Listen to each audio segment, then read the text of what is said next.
எல்லோருக்கும் ஒரு இனிய மாலை வணக்கம். ஓடிஜிக்கு உங்கள அன்போட வரவேற்கிறேன். ஸோ ஜஸ்ட் ஒரு இன்ட்ரோ.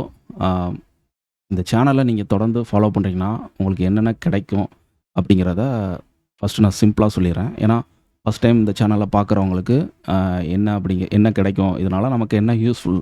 அப்படிங்கிற ஒரு விஷயம் உங்களுக்கு கேள்வியா இருக்கும். ரெகுலரா ஃபாலோ பண்றவங்களுக்கும் தெரியும். நம்ம என்ன விஷயம்னு சொல்லுவோம், அத எல்லாமே. ஸோ புதுசா பார்க்குறவங்களுக்கு ஒரு இன்ட்ரோ. ஆ, முழுக்க முழுக்க ஒரு ஆப்ஷன் ட்ரேடரா நீங்க இருக்கீங்க அப்படின்னா, நம்ம சேனல்ல ஸ்பெசிஃபிக்கா ஆப்ஷன் ட்ரேடிங்க்கு மட்டும் தான் சிம்பிளான மேத்தமேட்டிக்ஸ் நம்பர பேஸ் பண்ணி அடிப்படையில ஒரு புரிய வைக்கிற அப்ரோச் தான். Okay.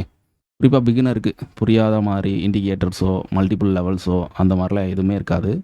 Simple calculation, simple number அதுலேருந்து கிடைக்கக்கூடிய லெவல்ஸ் இதத்தான் தொடர்ந்து நான் ஷேர் பண்ணிட்டு இருக்கேன். முக்கியமான விஷயம் என்னன்னா, நான் கொடுக்குற லெவல்ஸ் எல்லாமே மார்க்கெட் ஓப்பன் ஆனதுக்கு பிறகு மார்க்கெட்ல கிடைக்கக்கூடிய லெவல்ஸ எடுக்கிற லெவல் கிடையாது. சரியா? மார்க்கெட் ஓப்பன் ஆகுறதுக்கு முன்னாடியே, முந்தின நாள் மார்க்கெட் க்ளோஸ் ஆன டேட்டாஸ வச்சு, அத எல்லாமே லெவல்ஸ் நம்ம ப்ரிப்பேர் பண்ணி எடுத்துறோம். ஓகே. அதுதான் என்னோட கான்செப்ட்ல இருக்கிற ஒரு முக்கியமான டிஃபரன்ஸ். மார்க்கெட் ஓப்பன் ஆன பிறகு, அ மார்க்கெட் எப்படி மூவ் ஆகும் என்பதை பார்த்து லெவல்ஸை மாற்றிக்கிட்டு போறது ஒரு தப்பான ஒரு அப்ரோச். அந்த மாரி நான் பண்ணல. அது வந்து நேரத்துக்கு நேரம் மாறுபடும். ஸோ அந்த மாரி எந்த அப்ரோச்சும் பண்ணாலும் அதோட ரிசல்ட் அப்படிங்கிறது நமக்கு பெரிய அளவுல கிடைக்காது. ஏன் அப்படிங்கிறத நான் சொல்றேன். ஓகே. எல்லாமே நம்ம முந்தின நாள் எடுக்கக்கூடிய லெவல்ஸ் தான். மார்க்கெட் ஹவர்ல அத அப்ளை பண்ணி அதோட ரிசல்ட்ட நம்ம வந்து அ எடுக்கிறோம். இதுக்கான இத ஏன் நான் சொல்றேன்னா, இது நான் வந்து இன்னைக்கு, நேத்து அப்படிங்கிற மாரி கிடையாது. ஸோ ஓவராலா என்னோட ட்ரேடிங்ல இருக்கிற எக்ஸ்பீரியன்ஸ் பல வருஷம் எக்ஸ்பீரியன்ஸ்ல இந்த கான்செப்ட் எல்லாமே தொடர்ந்து டெவலப் பண்ணி மார்க்கெட்ல அப்சர்வ் பண்ணிட்டு இருக்கேன். அதற்கான ப்ரூஃபும் என்ட்ட இருக்கு. என்னோட டெலிகிராம்ல நீங்க ஜாயின் பண்ணி பார்த்தா உங்களுக்கு தெரியும். 1 1/2 வருஷத்துக்கு மேலா டெய்லி சார்ட், டெய்லி அப்சர்வேஷனோட லெவல்ஸ், ரிசல்ட் எல்லாமே நான் மெயின்டெயின் பண்ணி வச்சிருக்கேன். ஏன்னா, ஒரு கான்செப்ட்ட நம்ம சொல்றதுனால அது உண்மையாயிரும் அப்படிங்கிற மாரி கிடையாது. அதுக்கான ப்ரூஃப் இருக்கணும். அது தொடர்ந்து ரிசல்ட் குடுக்குதா அப்படிங்கிற ஒரு விஷயம் வேணும். அது அ என்கிட்ட இருக்கு. ஓகே. அத நீங்க தெளிவா ஃபர்ஸ்ட்டு நீங்க புரிஞ்சுக்கணும். மேக்ஸ் அப்படிங்கிறது இன்னைக்கு நெறையா பேரு சொல்லிக் குடுத்துக்கிட்டு இருக்காங்க.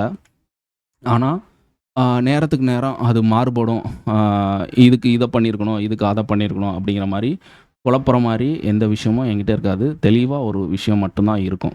அத நீங்க தெளிவா புரிஞ்சுக்கணும். ஏன்னா, நம்பர வந்து நம்ம எப்படி போட்டாலும் ஆன்ஸர நம்ம கொண்டு வர முடியும்.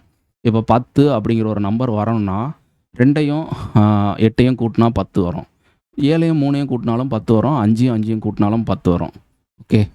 எப்படி 5யும் 2யும் பெருக்குனாலும் 10 வரும். ஸோ நம்பர் வரணும்னா, நம்ம மேக்ஸுக்கு எந்த நம்பர கால்குலேட் பண்ணா வரும் அப்படிங்கிறது வர வைக்க முடியும். அது மேட்ரு கிடையாது. சரியா? அது மேட்ரு கிடையாது. ரிசல்ட்டு அதுக்கான ரிசல்ட்டு தொடர்ச்சியா கிடைக்குதா அப்படிங்கிற ஒரு விஷயம் தான். அதத்தான் வந்து நீங்க வந்து புரிஞ்சுக்கணும். அதனால ஒரு அ அதனால நான் இங்க என்ன சொல்ல வரேன்னா, ஒரு கால்குலேஷன எப்படி உருவாக்குறோம்? அது கால்குலேஷன்லேருந்து கிடைக்கிற லெவல்ஸ் எப்படி அப்சர்வ் பண்ணுது? மார்க்கெட் அதில எப்படி ரியாக்ட் பண்ணுது? என்பதை எல்லாமே உங்க கண்ணால பாருங்க.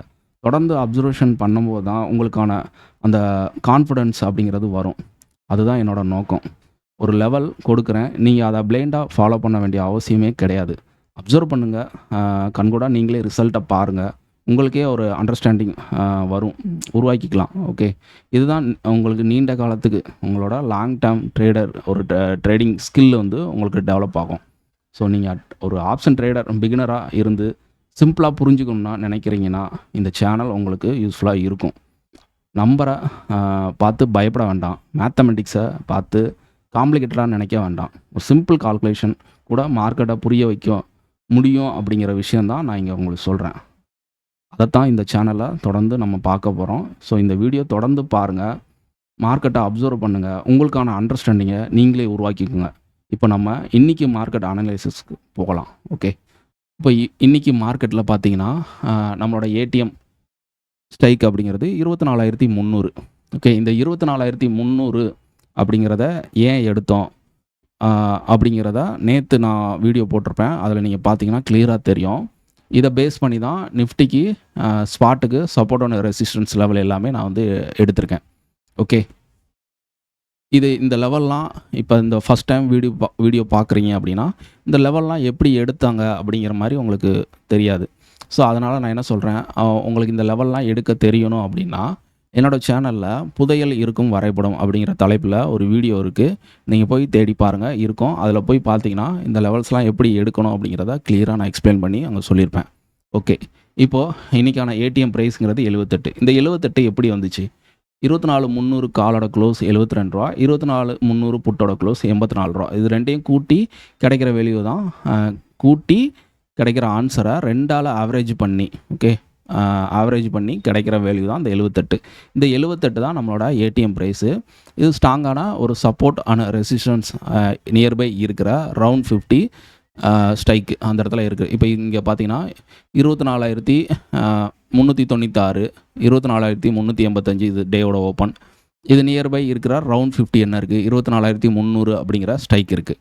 ஓகே, இந்த மாதிரி தான் நான் சொல்கிறேன். ரவுண்ட் நியர்பை இருக்கிற ரவுண்ட் 50 அப்படின்னா அந்த ஸ்ட்ரைக்கை குறிக்கிறேன் நான். ஓகே, ஸோ அந்த மாதிரி ஸ்ட்ரைக்கில் அந்த 78 அப்படிங்கிற லெவல் சப்போர்ட்டாக இருந்துச்சுன்னா மார்க்கெட் அங்கேருந்து ரிவர்சல் ஆகும். இல்லை அது ரெசிஸ்டன்ஸ் இருந்துச்சுன்னா மார்க்கெட் அங்கேருந்து கீழே விழ ஆரம்பிக்கும். ஸோ இதை வந்து தொடர்ந்து நீங்கள் அப்சர்வேஷன் பண்ணும்போது நிறைய விஷயங்கள் உங்களுக்கு கிடைக்கும். ஸோ இன்றைக்கி மார்க்கெட் ஓப்பன் அப்படிங்கிறது 24,285 ஓப்பன். இது ஒரு கேப் அப் ஓப்பன். ஏன் இதை கேப் அப் ஓப்பன் சொல்கிறோம் அப்படின்னா, முந்தின நாளோட ப்ரீவியஸ் க்ளோஸுக்கு மேலே ஐக்கு மேலே ஓப்பன் கொடுக்காங்க. ஸோ இது ஒரு கேப் அப் ஓப்பன். ஓகே, இப்போது மார்க்கெட் 24,285 ஓப்பன் அப்படிங்கிறப்ப இது நியர்பை இருக்கிற ரவுண்ட் 50 என்ன இருக்குது? 24,300 அப்படிங்கிற ஸ்ட்ரைக் இருக்குது. அப்போ 24,300 கால் அண்டு புட்டு ரெண்டையுமே நம்ம எடுத்து வச்சுக்கிடுவோம். இப்போ ரெண்டுத்துக்குமே காமனாக 78 அப்படிங்கிற ப்ரைஸை நீங்கள் மார்க் பண்ணிக்கோங்க. சரியா? காமனாக ரெண்டுத்துக்குமே 78 அப்படிங்கிற ப்ரைஸை மார்க் பண்ணிக்கோங்க. இப்போ ரெண்டு பேருமே யாராவது 78க்கு மேலே யார் இருக்காங்களோ அவங்க சைடு மார்க்கெட் இருக்கும். ரெண்டு பேருமே 78க்கு கீழே அப்படிங்கிற மாதிரி வந்துட்டாங்கன்னா அடுத்து என்ன பண்ணணும்னு நான் சொல்கிறேன். இப்போ பார்த்தீங்கன்னா 24,300 புட்டு பார்த்தீங்கன்னா ஓப்பன் அப்படிங்கிறது 78 கீழே தான் ஓப்பன் கொடுத்து மார்க்கெட் ஒரு நல்ல ஒரு செல்லிங். அதே மாதிரி 24,300 கால் பார்த்தீங்கன்னா ஓப்பனுங்கிறது 78 கீழே கொடுத்துருந்தாலும் மேலே அதை ட்ரை பண்ணியிருக்காங்க 78 ஹோல்ட் பண்ணுறதுக்கு. ஸோ 3வது கேண்டிலே அது ஃபெயிலியர் ஆயிடுச்சு. சரி, ஓகே. இப்போது ஸ்பாட்டில் நமக்கு என்னென்ன இங்கே ரெசிஸ்டன்ஸ் இருக்குதுன்னு பாருங்கள். டேவோட ஹை இருக்குது, முந்தின நாளோட ஹை, டேவோட ஓப்பன், ஐடிஎம், மேஜிக் லைன் எல்லாமே பக்கத்தில். இப்போ கண்டினியூவாக நமக்கு ஒரு 4 ரெசிஸ்டன்ஸ் லெவல் இந்த இடத்துல இருக்குது. ஸோ இதெல்லாம் பிரேக் பண்ணி மார்க்கெட் சஸ்டெயின் ஆனால் தான் நம்மளோட R1 தேடி போகும். அப்போ தான் மார்க்கெட்டோட வியூ அப்படிங்கிறது புல்லிஷ். ஓகே, இதுக்கு கீழே இருக்கிற வரைக்கும் மார்க்கெட்டோட வியூ டவுன் சைடு தான். ஸோ அப்போ எங்கே தேடும்? ஸோ இந்த லெவலை விட்டாச்சுன்னா அடுத்த லெவல் நமக்கு இருக்கிறது ப்ரீவியஸ் க்ளோஸ். இதையும் பிரேக் பண்ணுதுன்னா அடுத்து சப்போர்ட் 1 இது வரைக்கும் நம்ம போகிறதுக்கு வாய்ப்பாக அமையும். ஓகே, அப்போ அதுக்கான வாய்ப்பு இருக்கா அப்படிங்கிற விஷயத்த நம்ம கிளியராக பார்க்கலாம். இப்போ மார்க்கெட் 24,300 ரெண்டு பேருமே 78 அப்படிங்கிற ப்ரைஸை விட்டு கொடுத்துட்டாங்க. 78 லெவலை விட்டு கொடுத்துட்டாங்க. இப்போ இங்கே என்ன பார்க்கணும்னா மார்க்கெட் இந்த இடத்துல இருக்க போகிறது கிடையாது. ஒன்று மேலே போகணும். 24,300லேருந்து 350 அப்படிங்கிற லெவலுக்கு போகணும். அப்படி இல்லைன்னா 24,300லேருந்து 24,250 அப்படிங்கிற லெவலுக்கு வரணும். ஸோ இந்த 2 வேக்கு ஏதாவது ஒரு வழிக்கு போகணும்.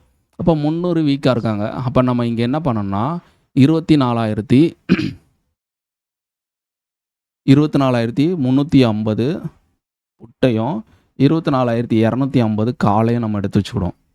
ஓகே, இதுக்கும் காமனாக ரெண்டு பேத்துக்குமே அந்த 78 அப்படிங்கிற ஏடிஎம் ப்ரைஸ் நீங்கள் மார்க் பண்ணிக்கோங்க.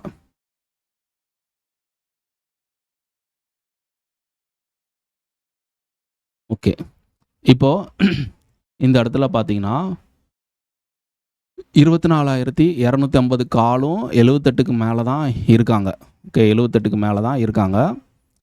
24,350 புட்டு 78 கீழே போயிட்டு திருப்பி 78 இந்த இடத்துல சப்போர்ட் எடுக்கிறாங்க. ஓகே, இந்த இடத்துல அப்போ 24,250 கால் 78க்கு மேலே தானே இருக்குது. நம்ம எப்படி புட் சைடுக்கான மார்க்கெட் மூவ் கொடுத்துருக்கு, இது எப்படி நம்ம இந்த என்ட்ரியை நம்ம எடுக்க முடியும் அப்படிங்கிற ஒரு கேள்வி அப்படிங்கிறது வரும். இங்கே தான் ஒரு விஷயம் நீங்கள் வந்து தெளிவாக புரிஞ்சுக்கணும். ஒரு பொருள் ஒரு ப்ரீமியம் ஓப்பன் அப்படிங்கிறது ரொம்ப முக்கியம். ஓகே, ஓப்பன் அப்படிங்கிறது ரொம்ப முக்கியம். இப்போ ஸ்பாட்டில் ப்ரீமியத்தில் பார்த்தீங்கன்னா 24,250 கால். ஓப்பன் ப்ரைஸ் வந்து ரூ. 112.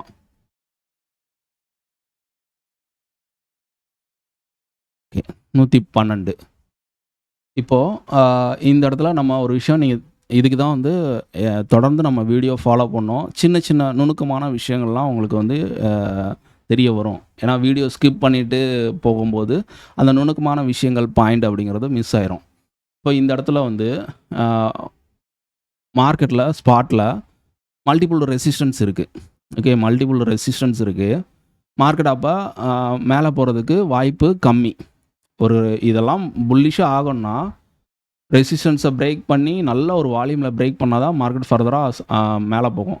அப்படி இல்லைனா இங்கேருந்து டவுன் சைடு தான் மூவ் ஆகணும். ஓகே, அப்போ இந்த இடத்துல 24,250 கால். இப்போ இந்த பிரேக் அவுட் என்ட்ரிலாம் எடுக்கிறது வேஸ்ட்டு. மார்க்கெட்டை வந்து முன்னக்கூடியே ஒரு கணிச்சு எடுக்கிறது, லோவில் எடுக்கும்போது நமக்கான ரிஸ்க் கம்மி, ரிவார்டு அதிகம். ஓகே, எப்போயுமே ஒரு ஆப்ஷன் பையராக லோவில் எடுத்து ஹையில் விற்கும்போது லோ ரிஸ்க்கு ஹை ப்ராஃபிட்டு. ஒரு மார்க்கெட் மூவ் கொடுத்ததுக்கப்புறம் அதை ஹையில் போய் எடுத்து ஹையர் ஹையில் விற்கணும் அப்படின்னு நினைக்கிறது சாத்தியங்கிறது எல்லா நாளும் முடியாது. இப்போ இந்த டே ஓப்பனை வந்து வால்யூமை வந்து ஸ்ட்ராங்காக உடச்சிருக்கு. இப்போ இங்கே என்ட்ரி எடுத்துகிட்டு இதுக்கு கீழே ஸ்டாப் லாஸ் வச்சுட்டு இன்னும் மார்க்கெட் ஃபர்தராக மேலே போகும். இந்த டே ஓகே, இந்த டே வந்து உங்களுக்கு வந்து மார்க்கெட் கண்டினியூவாக போயிடுச்சு, அதனால் ப்ராஃபிட் வந்திருப்பீங்க. சப்போஸ் மார்க்கெட் அது ஒரு ரேஞ்ச் பவுண்டாக இருக்குது, இங்கேருந்து ப்ரீவியஸ் க்ளோஸில் சப்போர்ட் எடுத்துகிட்டு இங்கேருந்து மார்க்கெட் சைட்வேஸாக போயிடுச்சுன்னா இந்த என்ட்ரி ஸ்டாப் லாஸ் அடிச்சிடும். அப்போ இங்கேருந்து வால்யூமோட போனது இங்கேருந்து சைட்வேஸாக போயிடுச்சுன்னா இது பிரேக் அவுட் என்ட்ரி ஃபெயிலியர் ஆயிரும். ஸோ அதனால் உங்கள் என்ட்ரியை இந்த இடத்துல லோவில் எடுக்கும்போது ஒரு பெரிய ரிட்டர்ன்ஸ் கிடைக்கும். அதை எப்படி எடுக்கிறது, அட்வான்ஸாக எப்படி நம்ம பிக் பண்ணுறது அப்படிங்கிறது சின்ன சின்ன நுணுக்கமான விஷயங்கள் தான். இப்போ ஸ்பாட்டு ஓப்பனாக 24,300 வீக்காக இருக்காங்க. 250 ஸ்பாட்டும் ஓப்பனாக விட்டு கொடுத்துருச்சு. 3வது கேண்டிலே வந்து ஓப்பனை விட்டு கொடுத்துருச்சு. இனி ஓப்பனுக்கு மேலே இவன் நிற்காத வரைக்கும் மார்க்கெட் வந்து கீழே தான் வரணும். ஓகே, கீழே தான் வரணும். அப்போ இங்கே நமக்கு ஸ்ட்ராங்காக வந்து புட்டுக்கான என்ட்ரி அப்படிங்கிறத டிக்ளேர் பண்ணுறோம். ஸோ அப்போ இதுதான் ப்ராப்பரான என்ட்ரியான ஜோன். ஓகே, ஏன் அப்போ புட்டும் ஓப்பனுக்கு கீழே தானே இருக்குது, அதை எப்படி நம்ம ஏற்றுக்க முடியும் அப்படிங்கிற மாதிரி ஒரு கேள்வி வரும். மார்க்கெட் வந்து பார்த்திங்கன்னா இப்போ வந்து நம்மளோட மேஜிக் லைன் நான் சொல்லியிருப்பேன். இந்த மேஜிக் லைனோட வியூ அப்படிங்கிறது என்னென்னா, மேஜிக் லைனுக்கு மேலே மார்க்கெட் ஓப்பன் கொடுத்து இதுக்கு மேலே மார்க்கெட் இருந்தால் மட்டும்தான் மார்க்கெட்டோட வியூ புல்லிஷ். இதுக்கு கீழே இருக்கிற வரைக்கும் மார்க்கெட்டோட டவுன் சைடு தான் வியூ. ஓகே, அப்போ மேஜிக் லைன் வந்து எனக்கு வந்து ஸ்ட்ராங்காக வந்து இங்கே டவுன் சைடுக்கான ஒரு இண்டிகேஷனை கொடுக்கு. அது மட்டும் இல்லாமல் நம்மளோட ஏடிஎம் 24,300 அப்படிங்கிற ஸ்ட்ரைக்கு கீழே தான் மார்க்கெட் இருக்குது. ஓகே, அப்போ இந்த இடத்துல வந்து புட் செல்லர் வந்து அவங்களோட பொசிஷனை கவர் பண்ண வேண்டிய கட்டாயம் அப்படிங்கிறது வருது. ஸோ அப்போ அவங்க பொசிஷனை கவர் பண்ணும்போது மார்க்கெட் ஆட்டோமேட்டிக்காக நமக்கான டார்கெட் லெவலை தேடி போக ஆரம்பிச்சிடும். என்னோடய டெலிகிராம்லேயும் இந்த அப்டேட்டை வந்து காலையில் வந்து நான் கொடுத்துருந்தேன். என்னோடய 2 டெலிகிராம் இருக்கும். ஓகே, இது காலையில் வந்து 10:08க்கு நான் கொடுத்த இது. ஏடிஎம் ப்ரைஸுங்கிறது நமக்கு ரூ. 78. கரண்டில் லைவ் மார்க்கெட்டில் அந்நேரம் வந்து ரூ. 58 போயிட்டு இருந்தது ஏடிஎம் மீட்டிங். ஸோ டிகே வந்து 20 பாயிண்ட் அப்படிங்கிறப்ப 40 பாயிண்ட் டிகேல போய்கிட்டு இருந்தது. டேபிளில் ஸ்டேடல் இருந்துச்சு. ஆப்ஷன்ஸ் செல்லர்ஸ் வந்து ஸ்ட்ராங்காக இருக்காங்க அப்படிங்கிற விஷயத்தையும், பையர் கொஞ்சம் கேர்ஃபுல்லாக இருங்க அப்படிங்கிற விஷயத்தையும் கொடுத்துருந்தேன். என்னோடய வியூ அப்படிங்கிறத புட் சைடு கொடுத்துருந்தேன். எதனால் அப்படிங்கிறத இப்போ நான் சொல்லியிருந்தேன். ஸோ இங்கே பார்த்தீங்கன்னா yesterday high, today open, IDM magic line அப்சைடில் தொடர்ந்து 4 ரெசிஸ்டன்ஸ் லெவல் இருக்குது. ஸோ அப்போ மார்க்கெட் மேலே போகிறதுக்கு வாய்ப்பு கம்மி அப்படிங்கிறனால தான் என்னோடய வியூ புட் அப்படிங்கிற மாதிரி கொடுத்துருந்தேன். இந்த இடத்துல ஸ்டேடல் இருக்கிறனால ஒரு மூவ் அப்படிங்கிறது உடனே நமக்கு கிடைக்குமா, இல்லை ஸ்லோவாக மார்க்கெட் ட்ராவல் ஆகுமா, அந்த ஒரு விஷயம் தான் நமக்கு ஒரு இதாக இருக்கும். அப்போ டவுன் சைட் டார்கெட் நான் என்னோடய எக்ஸ்பெக்டேஷன் வந்து 24,216 வரைக்கும் நான் எதிர்பார்க்குறேன் அப்படிங்கிற மாதிரி கொடுத்துறேன். ஏன்னா சப்போர்ட் ஒன்று அங்கே இருக்குது. ஸோ அது வரைக்கும் என்னோடய எதிர்பார்ப்பு அப்படிங்கிற விஷயம் நான் அங்கே கொடுத்துருக்கேன். 24,250 காலையும் 350 வாட்ச் பண்ணுங்கள். கிளியரான என்ட்ரி கிடைச்சா மட்டும் என்ட்ரி எடுங்க அப்படிங்கிற விஷயத்த அங்கே கிளியராக கன்வே பண்ணியிருக்கேன். ஸோ அது ஒரு என்ட்ரி அப்ரோச் மாதிரி நான் எங்கேயுமே கொடுக்கல. நீங்கள் அப்சர்வேஷன் பண்ணணும் அப்படிங்கிற ஒரு விஷயத்துக்காண்டி தான் அங்கே கிளியராக கொடுத்துறேன். நீங்கள் என்ன அங்கே பார்க்குறீங்க, முடிவு எடுக்கிறீங்க அப்படிங்கிற ஒரு விஷயத்த தான் நான் அங்கே வந்து கொடுக்குறேன். ஓகே. இப்போது மார்க்கெட்டில் இதுதான் இன்றைக்கான ஒரு என்ட்ரி கிடைச்ச ப்ராப்பரான ஒரு இது.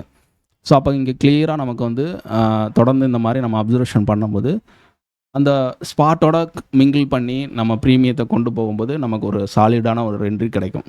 ஸோ நல்ல ஒரு என்ட்ரி. ஸோ இந்த இடத்துல வந்து இந்த கேண்டில் நீங்கள் எடுத்திருந்தா கூட ஒரு ரூ. 72 இல்லைனா ஒரு ரூ. 78 உங்களோட என்ட்ரி எடுத்திருந்தா இந்த டே லோவாக நீங்கள் ஸ்டாப் லாஸ் போட்டுக்கலாம். ஓகே, ஒரு 15 பாயிண்ட் ஸ்டாப் லாஸு. டார்கெட் வந்து பார்த்தீங்கன்னா நம்மளோட S1 அப்படிங்கிறத ஒரு 11:10க்கு ரீச் பண்ணியிருக்கான். இப்போ 11:10க்கு பார்த்தீங்கன்னா ஆல்மோஸ்ட் இந்த கேண்டில் ஒரு 142 வரைக்கும் போயிருக்கு. ஓகே, அப்போ என்ட்ரியிலேருந்து ஒரு எவ்வளோ ரிட்டர்ன்ஸ்னு பாருங்கள். ஒரு ஆல்மோஸ்ட் வந்து 63 பாயிண்ட் அப்படிங்கிற மாதிரி ட்ராவல் ஆயிருக்கு. அப்போ இங்கே வந்து நமக்கு ஒரு 15 பாயிண்ட் ரிஸ்க்கு, 63 பாயிண்ட் டார்கெட் அப்படிங்கிறப்ப 1:4 அந்த அளவுக்கு மேலேயே கிடைக்கு. ஓகே. ஸோ ஆப்பர்ச்சுனிட்டி அப்படிங்கிறது பார்த்தீங்கன்னா ஆப்ஷன் ட்ரேடிங்கை பொறுத்த வரைக்கும் எல்லா நாளும் கிடைக்கும்னு சொல்ல முடியாது.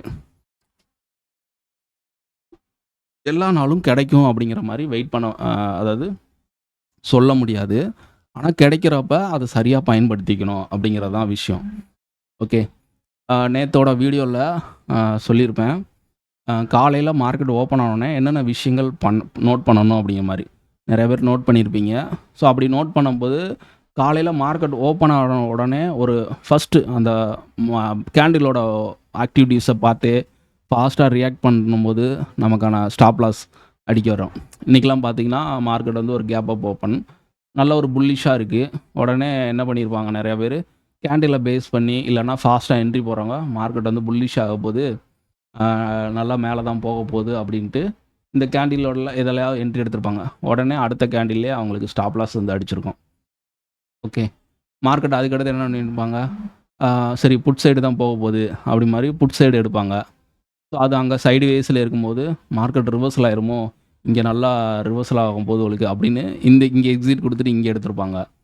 ஸோ மாற்றி மாற்றி இந்த இதுக்குள்ளே பார்த்தீங்கன்னா அதிகமான ட்ரேடு என்ட்ரி எக்ஸிட் அப்படிங்கிற மாதிரி ட்ராவல் ஆகிருக்கும். டோட்டலாக பார்த்தீங்கன்னா எல்லா ட்ரேடுமே லாஸில் கவர் பண்ணிவிட்டு வெளியே வந்திருப்பாங்க. மார்க்கெட் அவங்க வெளியே வந்ததுக்கப்புறம் நல்ல ஒரு மூவ் கொடுத்து ஒரு டைரக்ஷனில் மூவ் ஆகிருக்கும். ஸோ ஏதோ ஒரு பொசிஷனாக அவங்களால ஹோல்டு பண்ணியிருந்தா கூட நல்ல ரிட்டர்ன்ஸ் கிடைக்கும். ஆனால் அந்த ஒரு படபடப்பு மார்க்கெட்டோட புரிதல் இல்லாமல் எந்த பக்கம் போகுது அப்படிங்கிற ஒரு விஷயமே கிளியராக இல்லாமல் எக்ஸஸாக நிறையா ட்ரேடு எக்ஸிக்யூட் பண்ணி ஓவராலாக லாஸை ஹையில் வச்சுக்கிட்டு அடுத்து ஒரு கரெக்டான ஒரு என்ட்ரி அது இருக்கும்.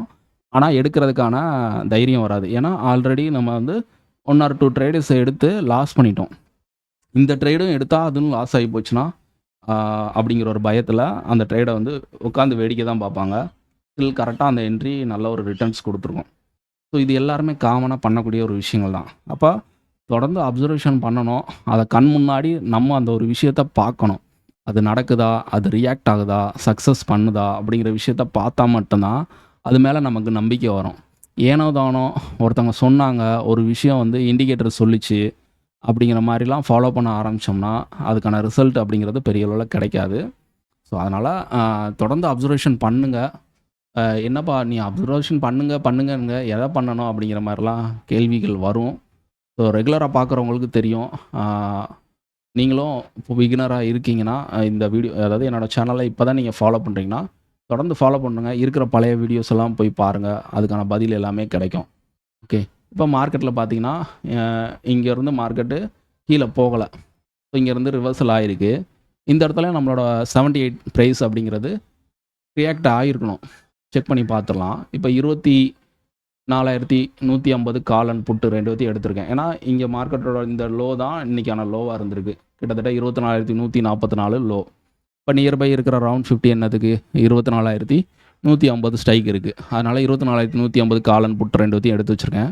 2த்துக்குமே நம்ம வந்து ரூ. 78 அப்படிங்கிற ப்ரைஸை காமனாக நம்ம போட்டுடலாம். 78 24,150 புட்டு வந்து 78க்கு கீழே தான் இருக்காங்க. கால் போட்டு பார்ப்போம். ஓகே. 78 ஸ்ட்ராங்காக சப்போர்ட் வச்சுருக்காங்க. அப்போ மார்க்கெட் 78 பிரேக் பண்ணாத வரைக்கும் கால் வந்து இந்த 124,150 கால் 78 பிரேக் பண்ணாத வரைக்கும் மார்க்கெட் ஃபர்தராக இங்கேருந்து கீழே போகாது. அதே நேரத்தில் 24,150 வீக்காக இருக்கும் பட்சத்தில் 150 78 கீழே தான் இருக்கான். 200 24,200 புட்டு இவனும் 78க்கு கீழே தான் இருக்கும் பட்சத்தில் அவனுக்கு ரெசிஸ்டன்ஸாக இருக்கும். கரெக்டாக அவனுக்கு பின் பாயிண்ட்டாக 78 அப்படிங்கிற நம்பர் வந்து ரெசிஸ்டன்ஸாக இருக்குது. ஸோ அப்போ மார்க்கெட்டில் இங்கேருந்து என்ன ஆகும், இங்கேருந்து 50 பாயிண்ட் ட்ராவல் ஆகும். அது 24,200 நோக்கி போகும். இங்கே 250 வீக் ஆகுதுன்னா மார்க்கெட் அடுத்து 250 தேடி போகும். 250 நம்ம போட்டு பார்க்கலாம். 24,250 புட்டு. இவன் 78க்கு கீழே வந்தால் தான் மார்க்கெட் ஃபர்தராக அதுக்கு மேலே போகும். பார்த்தீங்கன்னா இவனுக்கு 78 இவன் சப்போர்ட்டாக எடுத்து வச்சுருக்கான். ஸோ அப்போ மார்க்கெட்டு 78 புட்டு விட்டு கொடுக்காத வரைக்கும் மார்க்கெட்டு இந்த 24,150 to 200 இந்த ஜோனுக்குள்ளே தான் கம்ப்ரஸ்டாக இருக்கும் அப்படிங்கிற விஷயத்த இங்கே தெளிவாக காட்டுது. அப்போ நம்பர் வந்து லைவ் மார்க்கெட்டில் கிடைக்கக்கூடிய டேட்டாஸை வச்சு நம்ம எடுக்கக்கூடிய விஷயங்கள் இல்லை. இது எல்லாமே முந்தின நாளோட கிடைக்கக்கூடிய தகவலை வச்சு நம்ம எடுத்து பண்ணக்கூடிய விஷயங்கள். ஸோ மார்க்கெட்டை வந்து லைவ் மார்க்கெட்டில் நீங்கள் ஒன்றுமே செய்ய வேண்டாம். லெவல்ஸ் எல்லாமே நம்ம கையில் இருக்குது. மார்க் பண்ணிட்டீங்க. ஜஸ்ட்டு மார்க்கெட்டை வியூ பண்ணுறீங்க, அதை அப்சர்வேஷன் பண்ணுறீங்க. ஸோ அது கிளியரான ஒரு என்ட்ரி கிடச்சா எடுக்கிறீங்க, அவ்வளோதான். ஸோ சிம்பிளாக இருக்கும் நம்மளோட கான்செப்ட் எல்லாமே. தொடர்ந்து ஃபாலோ பண்ணுங்கள். இப்போ நாளைக்கு நம்மளோட ஏடிஎம் ஸ்ட்ரைக்கு என்னவா இருக்கும், நாளைக்கு வந்து மந்த்லி எக்ஸ்பிரி ரொம்ப கேர்ஃபுல்லாக தான் இருக்கணும். ப்ரீமியம் ரொம்ப லோவாக தான் இருக்குது. இப்போ 24,219 நிஃப்டி வந்து க்ளோஸ் ஆகிருக்காங்க. அப்போ 24,200 250 24,150 இந்த 3 ஸ்ட்ரைக்கையும் பாருங்கள். அங்கே வந்து பார்த்தீங்கன்னா சேம் ஸ்ட்ரைக்கு கால் அண்ட் புட்டு ரெண்டுத்துக்கும் உள்ள அந்த ப்ரைஸ் டிஃப்ரென்ஸ் வந்து யார் கம்மியாக வச்சுருக்காங்களோ அதுதான் நமக்கான ஏடிஎம் ஸ்ட்ரைக். அதை பேஸ் பண்ணி லெவல்ஸ் எடுங்க. அதோட க்ளோஸ் ப்ரைஸை கூட்டி ஆவரேஜ் பண்ணி அதுதான் ஏடிஎம் ப்ரைஸு. ஓகே, இதில் பார்த்தீங்கன்னா ஒரு 7லேருந்து 8 மணிக்குள்ளே அப்டேட் செட்டில்மெண்ட் ஆகும். இப்போ வந்து க்ளோஸ் ப்ரைஸ் இருக்காது. 7 to 8 மணி இந்த இதில் வந்து என்எஸ்சிலேருந்து செட்டில்மெண்ட் ஆகையும் க்ளோஸ் ப்ரைஸ் அப்படிங்கிறது அப்டேட் ஆகும். அதுக்கப்புறம் தான் நமக்கு வந்து கிளியராக தெரியும். இப்போ வந்து எல்டிபி தான் இருக்கும், லாஸ்ட் ட்ரேடிங் ப்ரைஸ் தான் இருக்கும். இதை பேஸ் பண்ணி பார்க்கும்போது 24,200 தான் ஏடிஎம் ஸ்ட்ரைக்காக இப்போதைக்கு இருக்குது. ஆனால் கிளியராக நம்ம சொல்ல முடியாது. க்ளோஸ் வரையும் நீங்கள் செக் பண்ணிவிட்டு 24,219 க்ளோஸ் ஆகிருக்காங்க. ஸோ 200 24,150 24,250 இந்த 3 ஸ்ட்ரைக்கில் ஏதாவது ஒரு ஸ்ட்ரைக்காக இருக்கும். 3லேயுமே பாருங்கள். அந்த ப்ரைஸ் எதில் வந்து கால் அண்ட் புட்டுக்கான ப்ரைஸ் டிஃப்ரென்ஸ் இருக்கோ அதுதான் நம்மளோட ஏடிஎம் ஸ்ட்ரைக். அதை பேஸ் பண்ணி லெவல்ஸ்லாம் எடுத்துக்கோங்க. என்னோடய லெவல்ஸ் அப்டேட்டுங்கிறத நான் காலையில் அப்டேட் பண்ணுறேன். ஓகே, கேர்ஃபுல்லாக ட்ரேட் பண்ணுங்கள். ஸோ மார்க்கெட்டை புரிஞ்சு பண்ணுங்கள். ஏனோ தானோன்னு பண்ணாதீங்க. ஸோ ரொம்ப நாள் சர்வே பண்ணணும், ஒரு ஸ்கில் டெவலப் பண்ணணும் அப்படின்னா நம்ம சேனலை தொடர்ந்து ஃபாலோ பண்ணுங்கள். Okay, thank you.